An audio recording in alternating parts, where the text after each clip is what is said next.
ਸਤਿ ਸ਼੍ਰੀ ਅਕਾਲ ਜੀ। ਪੰਜਾਬੀ ਰੇਡੀਓ ਤੇ ਪੰਜਾਬੀ ਟੀਵੀ ਯੂਐਸਏ ਵੇਖ ਸੁਣ ਰਹੇ ਸਾਰੇ ਸਰੋਤਿਆਂ ਦਾ ਬਹੁਤ-ਬਹੁਤ ਸਵਾਗਤ ਹੈ ਪ੍ਰੋਗਰਾਮ ਬਿਯੋਂਡ ਦਾ ਹੈਡਲਾਈਨਸ ਵਿਦ ਮਨਦੀਪ ਪੂਨੀਆ ਦੇ ਵਿੱਚ। ਇਸ ਪ੍ਰੋਗਰਾਮ ਦੇ ਵਿੱਚ ਮਨਦੀਪ ਪੂਨੀਆ ਹੁਣਾਂ ਦਾ ਸਾਥ ਹੁੰਦਾ ਹੈ ਤੇ ਦੇਸ਼ ਭਰ ਨਾਲ ਜੁੜੀਆਂ ਹੋਈਆਂ ਬਹੁਤ ਸਾਰੀਆਂ ਖਬਰਾਂ ਹੁੰਦੀਆਂ ਨੇ। ਸੋ ਲੈਣੇ ਆ ਉਹਨਾਂ ਨੂੰ ਪ੍ਰੋਗਰਾਮ ਦੇ ਵਿੱਚ ਆਪਣੇ ਨਾਲ ਤੇ ਫਿਰ ਖਬਰਾਂ ਦਾ ਰੁਖ ਕਰਾਂਗੇ। ਬਹੁਤ-ਬਹੁਤ ਸਵਾਗਤ ਹੈ ਜੀ। ਜੀ ਸ਼ੁਕਰੀਆ। ਸਤਿ ਸ਼੍ਰੀ ਅਕਾਲ ਗੁਰਪ੍ਰੀਤ। ਸਤਿ ਸ਼੍ਰੀ ਅਕਾਲ ਜੀ। ਸੋ ਸਭ ਤੋਂ ਪਹਿਲਾਂ ਜੇਕਰ ਆਪਾਂ ਇਸ ਦੇਸ਼ ਦੀ ਭਾਰਤ ਦੇ ਲੋਕਾਂ ਦੀ ਜਿਹੜੀ ਮਿਡਲ ਵਰਗ ਤਬਕਾ ਜਿਹੜਾ ਹੁੰਦਾ ਜਿਹੜਾ ਸਭ ਤੋਂ ਵੱਡੀ ਗਿਣਤੀ 'ਚ ਹੈ ਉਹਦੇ ਤੇ ਝਾਤ ਮਾਰ ਲਈਏ। ਅੱਜ ਸ਼ਨੀਵਾਰ ਹੈ, ਸਾਂਝ ਇਹਦੇ ਤੇ ਹੀ ਪਾ ਲੈਂਦੇ ਆ ਕਿ ਇਹ ਆਰਥਿਕ ਤੌਰ ਤੇ ਲਗਾਤਾਰ ਦਬਦਾ ਹੀ ਜਾ ਰਿਹਾ ਹੈ। ਇਹ ਜਿਹੜਾ ਪਾੜਾ ਹੈ ਅਮੀਰ ਗਰੀਬ ਦਾ ਉਹ ਲਗਾਤਾਰ ਵੱਡਾ ਹੋ ਰਿਹਾ ਹੈ। ਇਸ ਗੱਲ ਤੇ ਜਰਾ ਪਾਓ ਚਾਨਣਾ। ਗੁਰਪ੍ਰੀਤ, ਜਿਹੜਾ ਮਿਡਲ ਕਲਾਸ ਹੈ ਇੰਡੀਆ 'ਚ ਉਹ ਸਭ ਤੋਂ ਵੱਡਾ ਤਬਕਾ ਨਹੀਂ ਹੈ। ਇੰਡੀਆ ਦੇ ਵਿੱਚ ਸਭ ਤੋਂ ਵੱਡਾ ਤਬਕਾ ਜਿਹੜਾ ਲੋਅਰ ਮਿਡਲ ਕਲਾਸ ਜਾਂ ਫਿਰ ਗਰੀਬੀ ਰੇਖਾ ਤੋਂ ਥੱਲੇ ਜਿਹੜੇ ਲੋਕ ਗੁਜ਼ਰ ਬਸਰ ਕਰਦੇ ਨੇ ਉਹ ਨੇ, ਯਾਨੀ ਕਿ ਮਿਡਲ ਕਲਾਸ ਤਬਕਾ ਬਹੁਤ ਛੋਟਾ ਹੈਗਾ। ਉਹਦੇ ਤੋਂ ਬਹੁਤ ਸਾਰੇ ਲੋਕ ਮਿਡਲ ਕਲਾਸ ਤੋਂ ਬਾਹਰ ਵੀ ਆਏ ਨੇ ਪਿਛਲੇ ਕੁਝ ਸਮਾਂ ਤੋਂ। ਜਿਹੜਾ ਡੇਟਾ ਹੈ ਉਹ ਬਹੁਤ ਕਹਾਣੀਆਂ ਕਹਿ ਰਿਹਾ ਹੈਗਾ। ਜੇ ਮੈਂ ਸ਼ੁਰੂ ਕਰਾਂ ਕਿ ਇੰਡੀਆ ਦੇ ਵਿੱਚ ਜਿਹੜਾ ਮਿਡਲ ਕਲਾਸ ਹੈ ਕਦੋਂ ਸ਼ੇਪ ਲੈਣਾ ਸ਼ੁਰੂ ਕਰਦਾ ਹੈਗਾ, ਉਹਦਾ ਇੱਕ ਪੂਰੀ ਲੰਬੀ ਕਹਾਣੀ ਹੈ। ਜਦੋਂ ਇੰਡੀਆ ਆਜ਼ਾਦ ਹੁੰਦਾ ਉਸ ਤੋਂ ਬਾਅਦ ਜਿਹੜੇ ਸਰਕਾਰੀ ਨੌਕਰੀਆਂ 'ਚ ਗਏ ਬੰਦੇ ਉਹ ਕਿਤੇ ਨਾ ਕਿਤੇ ਮਿਡਲ ਕਲਾਸ 'ਚ ਆਏ। ਉਸ ਤੋਂ ਬਾਅਦ ਕਿਤੇ ਨਾ ਕਿਤੇ 91 ਦੇ ਵਿੱਚ 1991 ਦੇ ਵਿੱਚ ਜਦੋਂ ਇੰਡੀਆ ਆਪਣੀ LPG ਲੈ ਕੇ ਆਂਦਾ ਹੈਗਾ, ਮਨਮੋਹਨ ਸਾਹਿਬ ਉਹਨਾਂ ਨੇ, ਡਾਕਟਰ ਮਨਮੋਹਨ ਉਹਨਾਂ ਨੇ ਜਿਸ ਚੀਜ਼ ਦੀ ਅਗਵਾਈ ਕੀਤੀ ਸੀ, ਉਸ ਤੋਂ ਬਾਅਦ ਵੀ ਇੱਕ ਕਿਤੇ ਨਾ ਕਿਤੇ ਇੱਥੇ ਪ੍ਰਾਈਵੇਟ ਸੈਕਟਰ ਕਰਕੇ ਇੱਕ ਮਿਡਲ ਕਲਾਸ ਤਿਆਰ ਹੋਇਆ ਸੀਗਾ, ਜਿਹਦੇ ਵਿੱਚ ਤੁਸੀਂ ਜੇ ਮੈਂ ਪ੍ਰੋਫੈਸ਼ਨ ਵਾਈਜ਼ ਜੇ ਨਾ ਲੈ ਕੇ ਕਹਿਣਾ ਹੋਵੇ ਤਾਂ ਡਾਕਟਰਾਂ ਤੋਂ ਲੈ ਕੇ, ਵਕੀਲਾਂ ਤੋਂ ਲੈ ਕੇ, ਇੰਜੀਨੀਅਰਾਂ ਤੋਂ ਲੈ ਕੇ, ਮਾਸਟਰਾਂ ਤੋਂ ਲੈ ਕੇ, ਪ੍ਰੋਫੈਸਰਾਂ ਤੋਂ ਲੈ ਕੇ, ਪੱਤਰਕਾਰਾਂ ਤੋਂ ਲੈ ਕੇ, ਇਹ ਜਿੰਨਾ ਕਿਸਮ ਦਾ ਤਬਕਾ ਹੁੰਦਾ ਹੈਗਾ ਜਿਹੜਾ ਵਾਈਟ ਕੋਲਰ ਜੋਬ ਜਿਹਨੂੰ ਆਪਾਂ ਮੰਨਦੇ ਹੈਗੇ ਆ, ਜਿਹੜੀ ਇਸ ਕਿਸਮ ਦੀ ਜੋਬ ਕਰਦਾ ਹੈਗਾ ਜਿੱਦੀ ਇੱਕ ਸਮਾਜਿਕ ਹੈਸੀਅਤ ਮੰਨੀ ਜਾਂਦੀ ਹੈ, ਉਹਨੇ ਕਿਤੇ ਨਾ ਕਿਤੇ ਇੱਕ ਮਿਡਲ ਕਲਾਸ ਕ੍ਰੀਏਟ ਕੀਤਾ ਸੀਗਾ। ਉਹਦੇ ਕੋਲ ਚਾਰ ਪੈਸੇ ਵੀ ਜੁੜੇ ਨੇ। ਉਹੀ ਤਬਕਾ ਹੈਗਾ ਜਿਹਨੇ ਜਦੋਂ ਮੋਪੜ ਆਏ ਉਦੋਂ ਸਭ ਤੋਂ ਪਹਿਲਾਂ ਮੋਪੜ ਖਰੀਦੇ, ਜਦੋਂ ਸਕੂਟਰਾਂ ਦਾ ਦੌਰ ਚੱਲਿਆ ਉਦੋਂ ਸਕੂਟਰ ਖਰੀਦੇ, ਜਦੋਂ ਮਾਰੂਤੀ 800 ਆਈ ਤਾਂ ਮਾਰੂਤੀ 800 ਵੀ ਇਹਨਾਂ ਨੇ ਖਰੀਦੀ। ਤੇ ਉਸ ਤੋਂ ਬਾਅਦ ਜਦੋਂ ਇੱਕ ਪੂਰਾ ਆਪਾਂ ਕਹਿ ਲਈਏ ਕਿ 21ਵੀਂ ਸਦੀ 'ਚ ਜਦੋਂ 10 ਲੱਖ ਤੱਕ ਦੀਆਂ ਕਾਰਾਂ ਆਈਆਂ, ਉਹਦੇ 'ਚ ਸਕੋਰਪੀਓ ਵੀ ਸੀ, ਇਸ ਕਿਸਮ ਦੀਆਂ ਕਾਰਾਂ ਵੀ ਇਹਨਾਂ ਨੇ ਖਰੀਦੀਆਂ।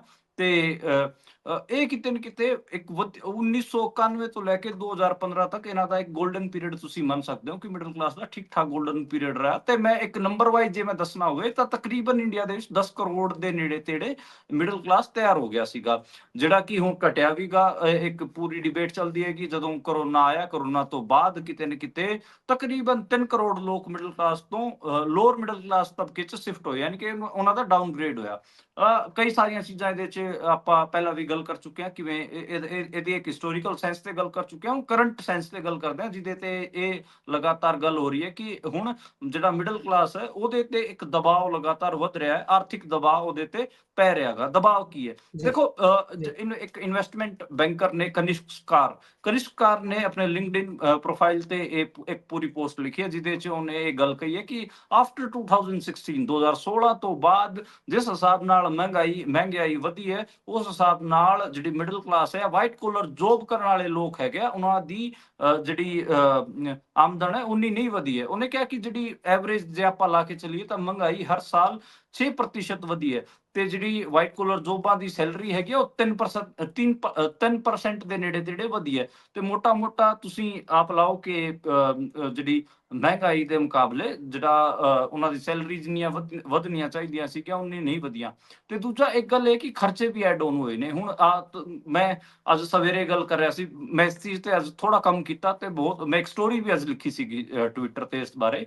ਤੇ ਮੈਂ ਕਈ ਸਾਰੇ ਲੋਕਾਂ ਨਾਲ ਗੱਲ ਕਰ ਰਿਹਾ ਸੀ, ਉਹ ਕਹਿ ਰਹੇ ਸੀਗੇ ਕਿ ਸਾਡੀ ਜਿਹੜੀ ਸੈਲਰੀ ਹੈ ਉਹ ਕਿਤੇ ਨਾ ਕਿਤੇ EMIs ਦੇ ਵਿੱਚ ਖਪ ਜਾ ਰਹੀ ਹੈ। ਜਿਹੜੇ ਸਬਸਕ੍ਰਿਪਸ਼ਨ ਨੇ ਅੱਡ ਚੀਜ਼ਾਂ ਦੇ, ਨੈਟਫਲਿਕਸ ਤੋਂ ਲੈ ਕੇ ਈਵਨ ਅੱਜ ਕੱਲ ਤਾਂ ਲੋਕ ਟਵਿੱਟਰ ਵੀ ਸਬਸਕ੍ਰਿਪਸ਼ਨ ਤੇ ਚਲਾ ਰਹੇ ਨੇ। ਜਿੰਨੇ ਕਿਸਮ ਦੇ ਸਬਸਕ੍ਰਿਪਸ਼ਨ ਲੈਣੇ ਪੈਂਦੇ ਨੇ, AI ਦਾ ਵੀ ਸਬਸਕ੍ਰਿਪਸ਼ਨ, ਆਪਾਂ ਨੂੰ ਪਤਾ ਚੈਟ GPT ਦਾ ਵੀ ਸਬਸਕ੍ਰਿਪਸ਼ਨ ਲੈਣਾ ਪੈਂਦਾ, ਉਹ ਸਾਰੇ ਕਿਸਮ ਦੇ ਸਬਸਕ੍ਰਿਪਸ਼ਨਾਂ ਦਾ ਵੀ ਖਰਚਾ ਹੈਗਾ, ਵਾਈਫਾਈ ਦਾ ਬਿੱਲ, ਮੋਬਾਈਲ, ਇੰਟਰਨੈਟ, ਇਹ ਸਾਰੇ ਉਹ ਦੱਸ ਰਹੇ ਸੀਗੇ। ਤੇ ਮੋਟਾ ਇਹ ਕਿ ਖਰਚੇ ਵਧੇ ਨੇ। ਅੱਡ-ਅੱਡ ਕਿਸਮ ਜਿਹੜਾ ਬਾਜ਼ਾਰ ਹੈ ਉਹਨੇ ਅੱਡ-ਅੱਡ ਕਿਸਮ ਦੀਆਂ ਚੀਜ਼ਾਂ ਕ੍ਰੀਏਟ ਕੀਤੀਆਂ ਨੇ, ਜਿਸ ਕਰਕੇ ਜਿਹੜੇ ਸਪੈਂਡਿੰਗ ਜਿੰਨੀ ਪਹਿਲਾਂ ਉਹ ਬਚਾ ਲੈਂਦਾ ਸੀ, ਜਿੰਨੀ ਉਹ ਬਚਤ ਕਰ ਲੈਂਦਾ ਸੀ, ਉਹ ਹੁਣ ਬਚ ਨਹੀਂ ਰਹੀ, ਤੇ ਮਕਾਨਾਂ ਦੇ ਕਿਰਾਏ ਵੀ ਵਧੇ ਨੇ ਤੇ ਪ੍ਰਾਪਰਟੀ ਦੇ ਰੇਟ ਵੀ ਵਧੇ ਨੇ। ਮੈਂ ਇੱਕ ਸਟੱਡੀ ਦੇਖ ਰਿਹਾ ਸੀਗਾ ਜਿਹਦੇ ਵਿੱਚ ਮੈਂ ਦੇਖ ਰਿਹਾ ਸੀਗਾ ਕਿ ਜਿਹੜੇ ਟਾਇਰ 2 ਸਿਟੀਜ਼ ਨੇ ਉੱਥੇ ਵੀ ਕਿਤੇ ਨਾ ਕਿਤੇ 1 BHK ਦਾ ਰੈਂਟ 10,000 ਦੇ ਨੇੜੇ ਤੇੜੇ ਹੋ ਗਿਆ। ਤੁਸੀਂ ਜਲੰਧਰ ਬੈਠੇ ਹੋ, ਜਲੰਧਰ ਦੇ ਵਿੱਚ ਵੀ ਤੁਸੀਂ ਇੱਕ ਠੀਕ ਠਾਕ ਕਲੋਨੀ ਦੇ ਵਿੱਚ ਜੇ 1 BHK ਲੈਣ ਜਾਓਗੇ ਤਾਂ 7-8 ਹਜ਼ਾਰ ਰੁਪਏ ਦਾ ਤੁਹਾਨੂੰ ਕਿਰਾਏ ਤੇ ਮਿਲੂਗਾ। ਜੇ ਤੁਸੀਂ ਕੋਈ ਘਰ ਖਰੀਦਣਾ ਹੋਇਆ ਜਲੰਧਰ ਦੇ ਵਿੱਚ ਵੀ, ਤੁਹਾਨੂੰ ਕੋਈ ਘਰ ਖਰੀਦਣਾ ਹੋਇਆ ਤਾਂ 50 ਲੱਖ ਤੋਂ ਥੱਲੇ ਤੁਹਾਨੂੰ ਘਰ ਨਹੀਂ ਲੱਭੂਗਾ।